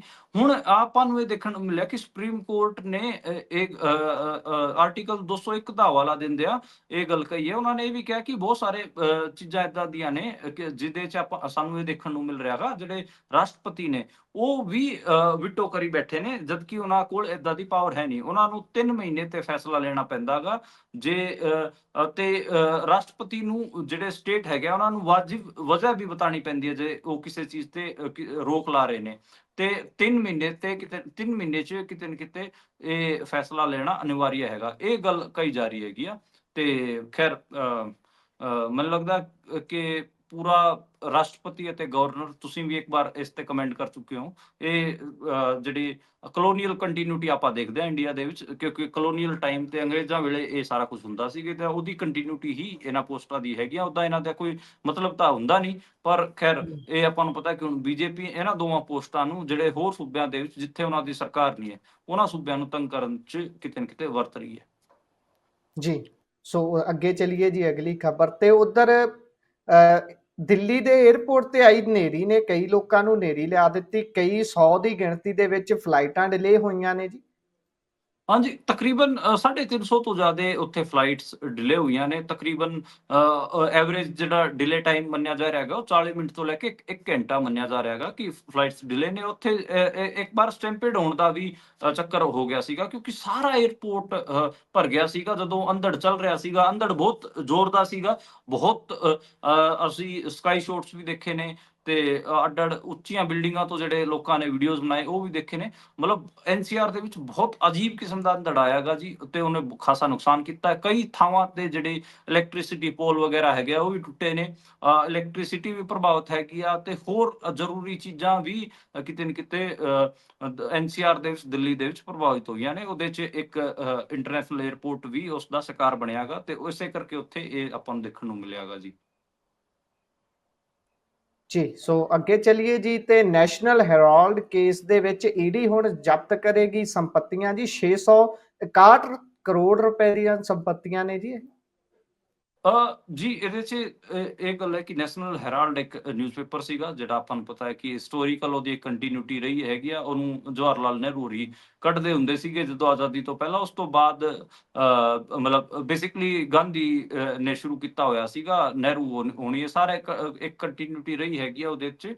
ਪਰ ਲਗਾਤਾਰ ਜਦੋਂ ਤੋਂ ਬੀਜੇਪੀ ਸਰਕਾਰ ਆਈ ਹੈ ਉਸ ਤੇ ਸਵਾਲ ਚੁੱਕ ਰਹੀ ਹੈ। ਨੈਸ਼ਨਲ ਹੈਰਾਲਡ ਦੇ ਕੋਲ ਬਿਲਡਿੰਗਾਂ ਨੇ, ਆਪਾਂ ਨੂੰ ਪਤਾ ਕਿ ਜਿਹੜੀ ਦਿੱਲੀ ਦੇ ਵਿੱਚ ਬਹੁਤ ਇੰਪੋਰਟੈਂਟ ਪਲੇਸ ਹੈਗਾ, ਉੱਥੇ ਵੀ ਉਹਨਾਂ ਦੀ ਬਿਲਡਿੰਗ ਹੈਗੀ ਆ, ਪੰਚਕੂਲੇ ਦੇ ਵਿੱਚ ਵੀ ਉਹਨਾਂ ਦੀ ਬਿਲਡਿੰਗ ਹੈਗੀ ਆ, ਤੇ ਉਹਨੂੰ ਸਾਰੇ ਤੇ ਹੀ ਇਹਨਾਂ ਦੀ ਨਜ਼ਰ ਹੈਗੀ ਆ। ਤੇ ਉਹ ਕਹਿ ਰਹੇ ਨੇ ਕਿ ਦੇਖੋ ਜਿਹੜੀ ਇਹ ਨੈਸ਼ਨਲ ਹੈਰਾਲਡ ਅਖਬਾਰ ਨੂੰ ਤਾਂ ਕੋਈ ਪੜ੍ਹਦਾ ਵਗੈਰਾ ਨਹੀਂ, ਤੇ ਇਹਦੇ ਤੇ ਅਸੀਂ ਮਤਲਬ ਜਿਹੜਾ ਇਹਦਾ ਆਰਥਿਕ ਸੰਕਟ ਵੀ ਹੈਗਾ, ਹੋਰ ਵੀ ਚੀਜ਼ਾਂ ਨੇ, ਇਹ ਤਾਂ ਕਾਂਗਰਸ ਪਾਰਟੀ ਦੇ ਮਦਦ ਨਾਲ ਇਹ ਚੱਲ ਰਿਹਾ ਹੈਗਾ, ਤੇ ਇਹ ਸਾਰਾ ਫਰੋਡ ਹੈ ਜੀ। ਇਹਦੇ ਇਸ ਕਰਕੇ ਸਾਨੂੰ ਇਹਦੇ ਤੇ ਇਹਦੀ ਪ੍ਰੋਪਰਟੀ ਅਟੈਚ ਕਰਨੀ ਚਾਹੀਦੀ। ਦੇਖੋ ਇਹ ਜਿਹੜਾ ਈਡੀ ਦਾ ਆਰਗੂਮੈਂਟ ਹੈ ਫਰੋਡ ਵਾਲਾ, ਇੱਕ ਤਾਂ ਈਡੀ ਹਿਸਟੋਰੀਕਲ ਫੈਕਟਸ ਨੂੰ ਡਿਨਾਈ ਕਰ ਰਹੀ ਹੈ। ਜਿਹੜਾ ਇਹ ਅਖਬਾਰ ਹੈ ਨੈਸ਼ਨਲ ਹੈਰਾਲਡ, ਇਹ 1938 ਦੇ ਵਿੱਚ ਜਵਾਹਰ ਲਾਲ ਨਹਿਰੂ ਨੇ ਸ਼ੁਰੂ ਕੀਤਾ ਸੀਗਾ। ਮਹਾਤਮਾ ਗਾਂਧੀ ਪਿੱਛੇ ਇਹਦੇ ਪਿੱਛੇ ਇੱਕ ਸ਼ਕਤੀ ਵੀ ਸੀਗੇ ਜਿਹੜੇ ਪੁਸ਼ ਦੇ ਰਹੇ ਸੀਗੇ। ਤੇ ਇਹਦਾ ਮਤਲਬ ਤੁਸੀਂ ਜਿਹੜਾ ਇੰਡੀਆ ਦਾ ਇੰਡੀਪੈਂਡੈਂਸ ਸਟਰਗਲ ਆ ਉਹਨੂੰ ਤੁਸੀਂ ਝਟਲਾ ਰਹੇ ਹੋ। ਫਿਰ ਦੂਜਾ ਇਹ ਕਿ ਇਹਦੀ ਕੰਟੀਨਿਊਟੀ ਰਹੀ ਹੈਗੀ ਆ, ਇਹ ਅਖਬਾਰ ਨਿਕਲਦਾ ਰਿਹਾਗਾ, ਪਰ ਇਹ ਆਰਥਿਕ ਸੰਕਟ ਚ ਆਪਾਂ ਨੂੰ ਪਤਾ ਹੈ ਕਿ ਫਸ ਗਿਆ ਸੀਗਾ। ਉਹ ਤੋਂ ਕਾਂਗਰਸ ਪਾਰਟੀ ਨੇ ਇਹਦੀ ਮਦਦ ਵੀ ਕੀਤੀ ਸੀ, ਆਰਥਿਕ ਮਦਦ ਕੀਤੀ ਸੀ। ਬਸ ਉਸੇ ਚੀਜ਼ ਨੂੰ ਹੀ ਇਹ ਈਡੀ ਪੁਆਇੰਟ ਬਣਾ ਕੇ ਇਹਨਾਂ ਨੂੰ ਘੇਰਨਾ ਚਾਹ ਰਿਹਾ ਹੈਗਾ। 2012 ਦੇ ਵਿੱਚ ਸੁਬਰਮਣੀਅਮ ਸਵਾਮੀ ਇਸ ਤੇ ਉਲਟ ਕੋਰਟ ਦੇ ਵਿੱਚ ਪਟੀਸ਼ਨ ਲੈ ਕੇ ਗਿਆ ਸੀਗਾ। ਉਸ ਤੋਂ ਬਾਅਦ ਹੀ ਇਹ ਸਾਰਾ ਮਾਮਲਾ ਚੱਲ ਰਿਹਾ ਹੈਗਾ, ਤੇ ਈਡੀ ਇਹ ਜਿੰਨੀ ਵੀ ਪ੍ਰਾਪਰਟੀ ਹੈ ਨੈਸ਼ਨਲ ਹੈਰਾਲਡ ਦੀ, ਇਹਨੂੰ ਜ਼ਬਤ ਕਰਨਾ ਚਾਹੁੰਦੀ ਹੈ ਜੀ। ਉਧਰ ਹਰਿਆਣੇ ਦੇ ਵਿੱਚ ਇੱਕ ਜਿਮ 'ਚ ਵਿਧਾਇਕ ਦੇ ਮੁੰਡਿਆਂ ਦੀ ਮਾਰਪਿੱਟ ਹੋਈ ਹੈ ਜੀ, ਮਾਰਕੁੱਟ। ਹਾਂਜੀ, ਇਹ ਫਰੀਦਾਬਾਦ ਦੀ ਹੋਡਲ ਸੀਟ ਤੋਂ ਐਮਐਲਏ ਨੇ ਹਰਿੰਦਰ ਸਿੰਘ, ਤੇ ਉਹਨਾਂ ਦੇ ਦੋ ਮੁੰਡਿਆਂ ਨੂੰ ਕੁੱਟਿਆ ਗਿਆ ਹੈਗਾ। ਦੋਵੇਂ ਮੁੰਡੇ ਉੱਥੇ ਘੈਂਟ ਬਣਦੇ ਸੀਗੇ, ਉਹਨਾਂ ਨੇ ਆਪਣੇ ਗੁੰਡੇ ਵੀ ਸੱਦੇ ਹੋਏ ਸੀ, ਪਿਸਟਲ ਵਗੈਰਾ ਉਹਨਾਂ ਨੇ ਤਾਣੀ, ਤੇ ਉੱਥੇ ਜਿਮ ਦੇ ਵਿੱਚ ਜਿਹੜੇ ਮੁੰਡੇ ਟ੍ਰੇਨਰ ਵਗੈਰਾ ਸੀਗੇ ਤੇ ਜਿਹੜਾ ਜਿਮ ਦੇ ਓਨਰ ਸੀਗੇ, ਉਹਨਾਂ ਨੇ ਉਹ ਪਿਸਟਲਾਂ ਵੀ ਖੋਲੀਆਂ ਤੇ ਉਹ ਡੰਡੇ ਵੀ ਖੋਲੇ ਜਿਹੜੇ ਉੱਥੇ ਗੁੰਡੇ ਲੈ ਕੇ ਆਏ ਸੀ, ਤੇ ਉਹਨਾਂ ਨੂੰ ਕੁੱਟਿਆ ਵੀ ਚੰਗੇ ਤਰੀਕੇ ਨਾਲ। ਇਹ ਜੀ ਪੂਰਾ ਮਾਮਲਾ ਹੈਗਾ, ਸੀਸੀਟੀਵੀ ਦੇ ਵਿੱਚ ਵੀ ਕੈਦ ਹੋਇਆਗਾ। ਹਾਲਾਂਕਿ ਪੁਲਿਸ ਨੇ ਉਸ ਸੀਸੀਟੀਵੀ ਫੁਟੇਜ ਤੇ ਰੋਕ ਲਾ ਦਿੱਤੀ ਹੈ ਹੁਣ, ਤੇ ਉਹ ਪੁਲਿਸ ਦੇ ਕਬਜ਼ੇ 'ਚ ਹੀ ਹੈਗੀ ਆ। ਦੇਖਦੇ ਹਾਂ ਇਸ ਮਾਮਲੇ 'ਚ ਕੀ ਬਣਦਾਗਾ। ਮੈਨੂੰ ਲੱਗਦਾ ਕਿ ਜਿਹੜਾ ਇੱਕ ਪਾਵਰ ਦਾ ਨਸ਼ਾ ਬੋਲਦਾਗਾ, ਉਹ ਅੱਗੇ ਮੁੰਡੇ ਜਿਹੜੇ ਥੋੜੇ ਸੀਗੇ ਉਹ ਟੱਕਰ ਗਏ, ਮਤਲਬ ਵਧੀਆ ਖਾਂਦੇ ਪੀਂਦੇ ਪਰਿਵਾਰ ਦੇ, ਤੇ ਉਹਨਾਂ ਨੇ ਐਮਐਲਏ ਪੁੱਤਰਾਂ ਦੀ ਸਤਾਈ ਕਰਤੀ ਹੈਗੀ ਆ। ਇਹ ਇੰਨਾ ਕੁ ਮਾਮਲਾ ਜੀ। ਚੌੜ ਚ ਆਪਣੇ ਝੁੱਗਾ ਚੌੜ ਕਰਾ ਬੈਠੇ ਨੇ। ਅੱਗੇ ਚਲੀਏ ਜੀ, ਉਧਰ ਸੁਖਬੀਰ ਬਾਦਲ ਹੋਣੀ ਆਖਿਰਕਾਰ ਤੀਜੀ ਵਾਰ ਫਿਰ ਤੋਂ ਪ੍ਰਧਾਨ ਬਣ ਗਏ। ਹਾਂਜੀ, ਸ਼੍ਰੋਮਣੀ ਅਕਾਲੀ ਦਲ ਦੇ ਉਹ ਫਿਰ ਤੋਂ ਪ੍ਰਧਾਨ ਚੁਣੇ ਗਏ ਹੈਗੇ ਆ। ਤਕਰੀਬਨ 5-6 ਮਹੀਨੇ ਉਹਨਾਂ ਨੂੰ ਇੱਕ ਆਪਾਂ ਕਹਿ ਲਈਏ ਕਿ ਪਾਰਟੀ ਤੋਂ ਬਾਹਰ ਰਹਿਣਾ ਪਿਆ। ਤਨਖਈਆ ਵੀ ਕਰਾਰ ਹੋਏ ਸੀਗੇ, ਤੇ ਉਹਨਾਂ ਨੂੰ ਸਜ਼ਾ ਵੀ ਲਾਈ ਗਈ ਸੀਗੀ। ਲਗਾਤਾਰ ਇਹ ਗੱਲ ਹੋ ਰਹੀ ਸੀਗੀ ਕਿ ਸ੍ਰੀ ਅਕਾਲ ਤਖਤ ਸਾਹਿਬ ਦਾ ਜਿਹੜਾ 2 ਦਸੰਬਰ ਦਾ ਇੰਟਰਵੈਂਸ਼ਨ ਸੀਗਾ, ਉਸ ਤੋਂ ਬਾਅਦ ਲਗਾਤਾਰ ਇਹ ਗੱਲ ਹੋਈ ਕਿ ਸ਼ਾਇਦ ਸ਼੍ਰੋਮਣੀ ਅਕਾਲੀ ਦਲ ਕਿਸੇ ਵੱਡੇ ਬਦਲਾਅ ਵੱਲ ਵੱਧ ਸਕਦੀ ਹੈ। ਪਰ ਉਸ ਤੋਂ ਬਾਅਦ ਦਾ ਜਿਹੜਾ ਘਟਨਾਕ੍ਰਮ ਹੈ, ਉਹ ਤੋਂ ਇੱਕ ਚੀਜ਼ ਸਾਫ਼ ਹੋ ਗਈ ਸੀ ਕਿ ਬਾਦਲ ਪਰਿਵਾਰ ਸ਼੍ਰੋਮਣੀ ਅਕਾਲੀ ਦਲ ਤੇ ਆਪਣਾ ਕਬਜ਼ਾ ਨਹੀਂ ਛੱਡਣਾ ਚਾਹ ਰਿਹਾਗਾ। ਉਹ ਹੁਣ ਆਪਾਂ ਨੂੰ ਦੇਖਣ ਨੂੰ ਵੀ ਮਿਲ ਗਿਆ, ਤੇ 5 ਮਹੀਨਿਆਂ ਬਾਅਦ ਦੁਬਾਰੇ ਤੋਂ ਸੁਖਬੀਰ ਬਾਦਲ ਦੀ ਹੀ ਵਾਪਸੀ ਹੋਈ ਹੈ। ਸੁਖਬੀਰ ਸਿੰਘ ਬਾਦਲ ਠੀਕ ਹੈ ਕਿ ਜਿਹੜੇ ਅੱਜ ਤੇਜਾ ਸਿੰਘ ਸਮੁੰਦਰੀ ਹਾਲ ਦੇ ਵਿੱਚ ਜਿਹੜੀ ਪਾਰਟੀ ਦੀ ਬੈਠਕ ਹੋਈ ਸੀ, ਉੱਥੇ ਉਹਨਾਂ ਨੇ ਕਿਹਾ ਕਿ ਬਿਨਾਂ ਵੋਟਿੰਗ ਤੋਂ ਹੀ ਅਸੀਂ ਸੁਖਬੀਰ ਬਾਦਲ ਨੂੰ ਬਣਾਤਾ ਹੈਗਾ ਜੀ। ਉਹਨਾਂ ਨੇ ਜਿਹੜੇ ਵਰਕਿੰਗ ਪ੍ਰੈਜ਼ੀਡੈਂਟ ਸੀਗੇ ਬਲਵਿੰਦਰ ਸਿੰਘ ਭੁੰਦੜ, ਉਹਨਾਂ ਨੇ ਉਹਨਾਂ ਦਾ ਨਾਂ ਪ੍ਰਪੋਜ਼ ਕੀਤਾ ਤੇ ਕਿਹਾ ਕਿ ਸ਼੍ਰੋਮਣੀ ਅਕਾਲੀ ਦਲ ਚ ਕਿਸੇ ਨੇ ਇਹਦਾ ਮਤਲਬ ਕਹਿ ਲਈਏ ਕਿ ਇਹਦੇ ਉਲਟ ਕੁਝ ਕਿਹਾ ਨਹੀਂ, ਇਸ ਕਰਕੇ ਅਸੀਂ ਸੁਖਬੀਰ ਬਾਦਲ ਨੂੰ ਹੀ ਦੁਬਾਰੇ ਤੋਂ ਪ੍ਰਧਾਨ ਚੁਣਤਾ। ਇਹ ਗੱਲ ਨਿਕਲ ਕੇ ਆ ਰਹੀ ਹੈ। ਆਪਾਂ ਨੂੰ ਪਤਾ ਹੈ ਕਿ ਐਸਜੀਪੀਸੀ ਦੇ ਜਿਹੜੇ ਐਸਜੀਪੀਸੀ ਨੇ ਗਿਆਨੀ ਰਘਬੀਰ ਸਿੰਘ ਹੋਣਾ ਨੂੰ ਵੀ ਸ੍ਰੀ ਅਕਾਲ ਤਖਤ ਸਾਹਿਬ ਦੇ ਜਥੇਦਾਰ ਵਜੋਂ ਪਦ ਤੋਂ ਮੁਕਤ ਕਰਤਾ ਸੀਗਾ। ਗਿਆਨੀ ਹਰਪ੍ਰੀਤ ਸਿੰਘ ਵੀ ਇਸ ਤੇ ਸ਼ਿਕਾਰ ਰਹੇ। ਇਸ ਸਾਰੇ ਘਟਨਾਕ੍ਰਮ ਚ ਐਡਵੋਕੇਟ ਹਰਜਿੰਦਰ ਸਿੰਘ ਧਾਮੀ ਨੇ ਵੀ ਅਸਤੀਫਾ ਦਿੱਤਾ। ਉਹ ਸਾਰਾ ਘਟਨਾਕ੍ਰਮ ਆਪਾਂ ਨੂੰ ਪਤਾ ਹੈਗਾ। ਤੇ ਸੁਖਬੀਰ ਸਿੰਘ ਬਾਦਲ ਕਿਤੇ ਨਾ ਕਿਤੇ 2-3 ਚੀਜ਼ਾਂ ਨੇ ਜਿਹਦੇ ਕਰਕੇ ਜਿਹੜੇ ਲੀਡਰ ਨੇ ਸ਼੍ਰੋਮਣੀ ਅਕਾਲੀ ਦਲ ਦੇ, ਖਾਸ ਕਰ ਉਹ ਜਿਹੜੇ ਥੋੜਾ ਕਹਿ ਲਈਏ ਕਿ ਆਈਡੀਓਲੋਜੀਕਲ ਅਪਰੋਚ ਤੋਂ ਜ਼ਿਆਦਾ ਪ੍ਰੈਕਟੀਕਲ ਅਪਰੋਚ ਵੱਲ ਜ਼ਿਆਦਾ ਟਿਲਟ ਰੱਖਦੇ ਨੇ ਆਪਣਾ। ਹਾਲਾਂਕਿ ਉਸ ਪ੍ਰੈਕਟੀਕਲ ਅਪਰੋਚ ਬਾਰੇ ਆਪਾਂ ਗੱਲ ਕਰ ਚੁੱਕੇ ਹਾਂ ਕਿ ਜਿਹੜੀ ਮਾਈਕਰੋ ਮੈਨੇਜਮੈਂਟ ਵਰਗੀ ਚੀਜ਼ ਤੇ ਸੁਖਬੀਰ ਬਾਦਲ ਆਪਣੇ ਆਪ ਨੂੰ ਘੈਂਟ ਪ੍ਰੈਜ਼ੈਂਟ ਕਰਨ ਦੀ ਕੋਸ਼ਿਸ਼ ਕਰਦਾਗਾ, ਉਹ ਇੱਕ ਖਾਲੀ ਚੀਜ਼ ਹੈ। ਜਦੋਂ ਤੁਸੀਂ ਮੈਟਾ ਨੈਰੇਟਿਵ 'ਚ ਹੀ ਫੇਲ ਹੋ ਜਾਂਦੇ ਹੋ, ਵੱਡੇ ਨੈਰੇਟਿਵ 'ਚ ਹੀ ਫੇਲ ਹੋ ਜਾਂਦੇ ਹੋ, ਫਿਰ ਉਹਦਾ ਕੋਈ ਮਤਲਬ ਨਹੀਂ ਰਹਿੰਦਾ ਮਾਈਕਰੋ ਮੈਨੇਜਮੈਂਟ ਦਾ। ਖੈਰ ਇੱਕ ਇਹ ਵੀ ਲੱਗ ਰਿਹਾ ਹੈਗਾ ਕਿ ਪਾਰਟੀ 'ਚ ਕਿਤੇ ਨਾ ਕਿਤੇ ਸਭ ਤੋਂ ਜ਼ਿਆਦਾ ਪੈਸਾ ਖਰਚਣ ਵਾਲਾ ਪਰਿਵਾਰ ਵੀ ਬਾਦਲ ਪਰਿਵਾਰ ਹੀ ਹੈ, ਇਸ ਕਰਕੇ ਉਹਨਾਂ ਦੀ ਵਾਪਸੀ ਜ਼ਰੂਰੀ ਸੀਗੀ। ਮੇਰੀ ਗੱਲਬਾਤ ਹੋਈ ਕੁਛ ਆਗੂਆਂ ਨਾਲ, ਉਹਨਾਂ ਨੇ ਇਹ ਕਿਹਾ ਕਿ ਯਾਰ ਪੈਸੇ ਕਿਹਦੇ ਕੋਲ ਨੇ, ਜੇ ਕਿਸੇ ਹੋਰ ਨੂੰ ਬਣਾ ਵੀ ਦਿੰਦੇ ਤਾਂ ਅਕਾਲੀ ਦਲ ਚੱਲਦਾ ਕਿਵੇਂ, ਪੈਸੇ ਤਾਂ ਇਹਨਾਂ ਹੀ ਕੋਲ ਨੇ, ਤੇ ਇਹਨਾਂ ਕਰਕੇ ਹੀ ਅਕਾਲੀ ਦਲ ਚੱਲਣਾ ਗਾ। ਇਹ ਸਿਰਫ ਇੱਕ ਇਸ ਨੁਕਤੇ ਨੂੰ ਉਹ ਸੈਂਟਰਲ ਰੱਖ ਰਹੇ ਨੇ। ਮੈਨੂੰ ਲੱਗਦਾ ਕਿ ਇਹ ਠੀਕ ਨਹੀਂ ਹੈ। ਜਿਹੜੇ ਮੈਗਾ ਨੈਰੇਟਿਵ ਹੁੰਦੇ, ਵੱਡੇ ਨੈਰੇਟਿਵ ਹੁੰਦੇ, ਜਿਹਦੇ 'ਚ ਪੰਥਕ ਆਈਡੀਆਜ਼ ਨੂੰ, ਪੰਥਕ ਆਈਡੀਓਲੋਜੀ ਨੂੰ ਅੱਗੇ ਪੁਸ਼ ਕਰਨ ਦੀ ਗੱਲ ਹੁੰਦੀ ਹੈ, ਸਿੱਖ ਫਲਸਫੇ ਨੂੰ ਕਿਤੇ ਨਾ ਕਿਤੇ ਅੱਗੇ ਵਧਾਉਣ ਦੀ ਗੱਲ ਹੁੰਦੀ ਹੈ, ਉਹ ਬਹੁਤ ਜ਼ਰੂਰੀ ਹੁੰਦੀ ਹੈ। ਸੱਤਾ ਸੈਕੰਡਰੀ ਚੀਜ਼ ਹੈ, ਤੁਸੀਂ ਪਾਵਰ 'ਚ ਆਓਗੇ ਜਾਂ ਨਹੀਂ ਆਓਗੇ, ਉਹ ਸੈਕੰਡਰੀ ਚੀਜ਼ ਹੈ। ਸਿੱਖੀ ਇੱਕ ਵੱਡੀ ਚੀਜ਼ ਹੈ। ਮੈਨੂੰ ਲੱਗਦਾ ਕਿ ਬਾਦਲ ਪਰਿਵਾਰ ਜੇ ਬਾਦਲ ਪਰਿਵਾਰ ਇਸ ਚੀਜ਼ 'ਚ ਫੇਲ ਹੋਇਆਗਾ, ਉਹ ਸਿੱਖੀ ਫਲਸਫੇ ਨੂੰ ਅੱਗੇ ਵਧਾਉਣ 'ਚ ਨਹੀਂ। ਇਸੇ ਕਰਕੇ ਆਪਾਂ ਨੂੰ ਪਤਾ ਹੈ ਸਾਰਾ ਘਟਨਾਕ੍ਰਮ ਦੇ ਵਿੱਚ ਜਿਹੜੇ ਉਹਨਾਂ ਦੇ ਸਵਾਲ ਵੀ ਉੱਠੇ, ਤੇ ਸਾਰੇ ਸਿੱਖ ਬੁੱਧੀਜੀਵੀ ਉਸੇ ਵੱਲ ਇਸ਼ਾਰਾ ਕਰਦੇ ਨੇ। ਇਹ ਚੀਜ਼ਾਂ ਨੇ। ਬਾਕੀ ਤਾਂ ਜੀ ਉਹਨਾਂ ਦੀ ਵਰਕਿੰਗ ਦੱਸੂਗੀ ਅੱਗੇ ਕਿ ਉਹ ਕਿਸ ਕਿਸਮ ਦੀ ਅਪਰੋਚ ਲੈਂਦੇ ਨੇ। ਬਾਕੀ ਜੇ ਤੁਹਾਡਾ ਜੀ ਕੋਈ ਕਮੈਂਟ ਤੁਸੀਂ ਵੀ ਆਪਣਾ ਰੱਖਿਓ ਜੀ। ਜੀ ਜਾਂ ਇਹਦੇ ਚ ਕਮੈਂਟ ਇਹੀ ਹੈ ਕਿ ਜਿਹੜੀ ਗੱਲ ਤੁਸੀਂ ਦੱਸੀ ਹੈ ਕਿ ਮੇਰੀ ਗੱਲ ਹੋਈ ਹੈ ਕਿਸੇ ਦੇ ਨਾਲ ਅਕਾਲੀ ਤੌਰ ਖਾਸ ਤੌਰ ਤੇ, ਉਹ ਸੀ, ਮੈਨੂੰ ਤਾਂ ਜਾਪਦਾ ਉਹ ਅਕਾਲੀ ਪੂਰਨ ਤੌਰ ਤੇ ਨਹੀਂ ਸੀ, ਉਹ ਖਾਸਾ ਨਹੀਂ ਜਾਣਦੇ ਇਸ ਕੌਮ ਦਾ ਕਿ ਇਦਾਂ ਦੇ ਕਈ ਸੁਖਬੀਰ ਬਾਦਲ ਲਿਆਂਦੇ ਜਾ ਸਕਦੇ ਨੇ। ਪੈਸੇ ਦੀ ਤਾਂ ਗੱਲ ਇੱਥੇ ਹੈ ਹੀ ਨਹੀਂ, ਪਾਰਟੀ ਪੰਥ ਦੀ ਹੈ ਤੇ ਪੰਥ ਕੋਲ ਇੰਨਾ ਕੁ ਪੈਸਾ ਹੈ ਕਿ ਉਹ ਪੈਸੇ ਦੇ ਵਿੱਚ ਤੋਲ ਸਕਦੇ ਨੇ। ਇਹ ਪੈਸੇ ਦੀ ਇੰਨੀ ਲੋੜ ਨਹੀਂ ਹੈ, ਲੋੜ ਹੈ ਜਜ਼ਬੇ ਦੀ। ਜਜ਼ਬਾ ਇਹਨਾਂ ਨੇ ਖਤਮ ਕਰ ਦਿੱਤਾ ਹੈ ਪੰਥ ਦੇ ਵਿੱਚ, ਤੇ ਜੇਕਰ ਪੰਥ 'ਚ ਜਜ਼ਬਾ ਦੁਬਾਰਾ ਤੋਂ ਆਊਗਾ, ਉਸੇ ਤਰੀਕੇ ਦੇ ਨਾਲ ਲੋਕ ਆ ਕੇ ਖੜਨਗੇ, ਤਾਂ ਪੈਸਾ ਤੁਸੀਂ ਆਪ ਸੋਚੋ ਪੁਨੀਆ ਜੀ, ਕਿੰਨੀ ਲੋੜ ਪਈ ਹੈ ਪੈਸੇ ਦੀ ਅੰਮ੍ਰਿਤਪਾਲ ਸਿੰਘ ਨੂੰ ਜਿੱਤਣ ਲਈ, ਕਿੰਨੀ ਲੋੜ ਪਈ ਹੈ ਜਿੱਤਣ ਦੇ ਲਈ ਸਰਬਜੀਤ ਸਿੰਘ ਖਾਲਸਾ ਨੂੰ। 10 ਦਿਨ ਦਾ ਸ਼ਾਨਦਾਰ ਕੈਂਪੇਨ, 10 ਦਿਨ ਦਾ ਸ਼ਾਨਦਾਰ ਕੈਂਪੇਨ ਤੇ ਸਭ ਕੁਝ ਪਲਟ ਗਿਆ। ਉਹ ਗੱਲ ਵੱਖਰੀ ਹੈ ਕਿ ਉਹਨਾਂ ਦੀ ਰਿਪਰੈਜ਼ੈਂਟੇਸ਼ਨ ਕਿਹੋ ਜੀ ਕਰ ਪਾ ਰਹੇ ਨੇ, ਉਹ ਆਪਣੇ ਲੋਕਾਂ ਦੀ ਗੱਲ ਕਰ ਰਹੇ ਨੇ ਜਾਂ ਨਹੀਂ ਕਰ ਰਹੇ ਨੇ। ਸਭ ਤੋਂ ਪਹਿਲਾਂ ਤਾਂ ਲੋਕਾਂ ਨੂੰ ਨਾਲ ਤੋਰਨ ਦੀ ਗੱਲ ਹੁੰਦੀ ਹੈ, ਪੈਸਾ ਬਹੁਤ ਪਿੱਛੇ ਰਹਿ ਜਾਂਦਾ ਹੈ। ਸੋ ਪ੍ਰੋਗਰਾਮ ਦੇ ਵਿੱਚ ਖਬਰਾਂ ਤਾਂ ਹੋਰ ਵੀ ਬਹੁਤ ਸਾਰੀਆਂ ਸੀ, ਪਰ ਇੱਥੇ ਹੀ ਆਪਾਂ ਇਸ ਪ੍ਰੋਗਰਾਮ ਨੂੰ ਵਿਰਾਮ ਦਿੰਦੇ ਹਾਂ ਸਮੇਂ ਦੀ ਘਾਟ ਦੇ ਕਾਰਨ। ਸੋ ਪੁਨੀਆ ਜੀ ਤੁਸੀਂ ਜੁੜੇ, ਬਹੁਤ ਬਹੁਤ ਧੰਨਵਾਦ ਜੀ। ਸਤਿ ਸ੍ਰੀ ਅਕਾਲ ਜੀ। ਸਤਿ ਸ੍ਰੀ ਅਕਾਲ, ਸ਼ੁਕਰੀਆ। ਪ੍ਰੋਗਰਾਮਾਂ ਦੀ ਲਗਾਤਾਰਤਾ ਬਰਕਰਾਰ ਰਹੇਗੀ। ਮੈਨੂੰ ਦਿਓ ਇਜਾਜ਼ਤ। ਧੰਨਵਾਦ। ਸਤਿ ਸ੍ਰੀ ਅਕਾਲ।